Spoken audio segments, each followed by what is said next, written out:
പരിശുദ്ധമായ റമദാൻ മാസം കടന്നു വന്നു.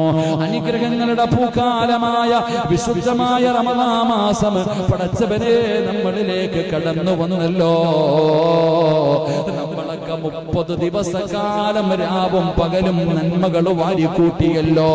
അല്ലാഹുവേ നോമ്പ് പിടിച്ചു, തറാവീഹ് നിസ്കരിച്ചു. പടച്ചവനെ ഒരുപാട് സൽക്കർമ്മങ്ങൾ നമ്മൾ ചെയ്തു, ഒരുപാട് നന്മകൾ നമ്മൾ വാരിയെടുത്തു. അല്ലാഹുവിന്റെ റഹ്മത്തിന്റെ 10 കടന്നു വന്നു.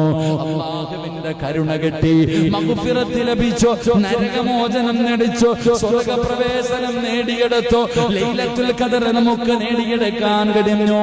ഒരുപാട് നന്മകൾ നമ്മൾ ചെയ്തല്ലോ. അല്ലാഹുവേ അത് മുഴുവനും നീ സ്വീകരിക്കണേ അല്ലാ. ഞങ്ങളുടെ പിടിച്ച നോമ്പുകളും സൽക്കർമ്മങ്ങളും മുഴുവനും നീ സ്വീകരിക്കണേ അല്ലാ. അല്ലാ അത് നാളെ പരിശുദ്ധമായ റമളാൻ ഞങ്ങളെ സ്വർഗ്ഗത്തിൽ കൊണ്ടുപോകുന്ന റമളാനാക്കണേ അല്ലാ.